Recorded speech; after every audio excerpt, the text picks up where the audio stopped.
What is going on, YouTube? I am back with more MTG Arena here on the channel. In today's video, we're going to be talking about another built deck by me. I call this the Fire Nation. As you guys know, Avatar: The Last Airbender is going crazy right now on MTG.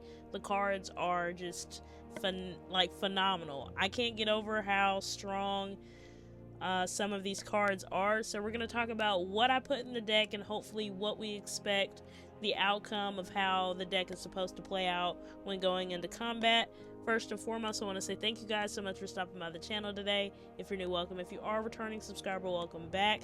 Let's talk about some of these cards that I really like and thought that they were really good. Now, within this deck, it's not just straight up Avatar. I ended up mixing a little bit of, I think, Tarkir in there, Dragon Age Tarkir. Please forgive me, I think I really said that wrong. But anyway, I have some of the Tarkir cards that came out this year along with Avatar being mixed in with this deck. It is a red and a white. First card we'll talk about here is Jet's Brainwashing. I really like this card. It pretty much, of course, it's going to target creatures. It's going to target an opponent or yourself or the creature you have or whatever, but you really want to actually target your opponent's creature, and it can't block during the turn during your combat turn, of course, whenever going into combat. So if the spell was kicked, you gain control of that creature until the end of turn, untap it, and it gains haste until the end of turn, and you get to create a clue token. So when you do, you sacrifice the clue token and you draw a card. I was able to gain access to one of my opponent's creatures because they paid three mana cost to kick this sorcery. Took hold of it and was able to take advantage of their creature and was able to turn it against them. So I really like Jet's Brainwashing. It's a good sorcery card, only 1 mana cost, not that very high mana cost to put it on deck. We have also another instant spell that I also like, Twin Bolt. So Twin Bolt deals 2 damage. This is from Tarkir, actually. It's a Twin Bolt, deals 2 damage divided as you choose among 1 to 2 targets. So I can either choose my creature or I can choose my opponent, and 2 damage will be dealt between either opponent or the creature. We also have Jet again within this deck. We have Jet, Freedom Fighter. He is a legendary creature. The artwork is phenomenal. I actually remember this episode. I think this was actually one of my favorite episodes from Avatar: The Last Airbender in book 3, I believe. So the artwork is cool. It takes me back to some of the Avatar episodes. But anyway, so when Jet enters, he deals damage equal to the number of creatures you control to target creature an opponent controls. So when Jet dies, you put a +1/+1 counter on each up to 2 target creatures. I thought this was a pretty good card to use in battle, in actual combat. Let's see, we got Rough Rhino Cavalry. This is another card from the Avatar: Last Airbender, Firebending-themed. And to exhaust it, you would pay 8 mana cost, so you would put 2 +1/+1 counters on creatures you gains trample until end of turn. So Firebending, so pretty much whenever this creature attacks, add 2 mana cost. This mana lasts until the end of combat. And exhausting, pretty much it activates each exhaust ability only once. I'm not going to lie to you guys, I really thought that I was not going to be a fan of Firebending. Firebending is actually pretty good. The only thing that I don't like about Firebending is, I think, the Azula card, where, I think it's Azula or Zuko, where they actually take damage back at you, but at least, I'm just happy that it's not at a major cost. But I do know, I think with Azula or Zuko, when you attack, I think 1 damage is dealt to you, and I actually have that card in here with Azula. So it was Azula on the Hunt, Firebending 2.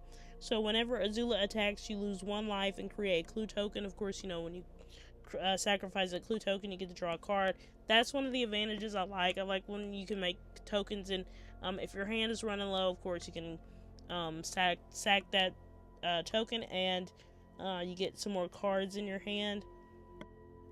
And of course, pretty much the Tarkir cards that I have within this deck is pretty much mobilizing. So it's going to be duplicating tokens on top of those big powerful cards that I have that will also finish off damage and help me, you know, get more of an advantage on to my opponent.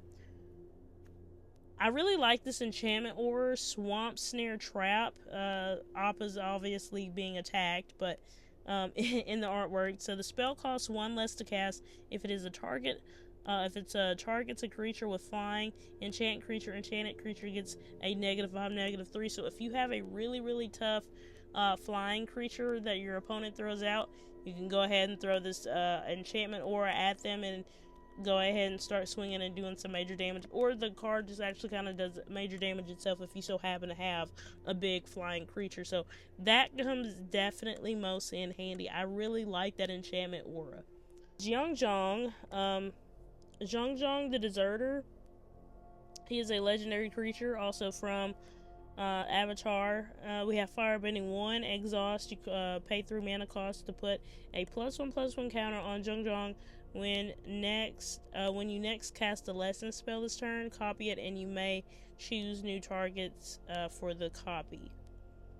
So I like the Zhang card. But like I said, guys, I had a little bit of Tarkir mixed in with Avatar. I think this deck did really good within this video today. I'm very happy and pleased with how it turned out. I think the combat was fun. I enjoyed playing it against a lot of people during this ranked combat. So anyway, we're gonna get into the video. We're gonna see how well this did. Thank you guys so much for stopping by. Again, if you're new, welcome. If you are a returning subscriber, welcome back. Stay tuned. Let's get into it.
Evil has left me no choice but to fight.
Your soul burns with might.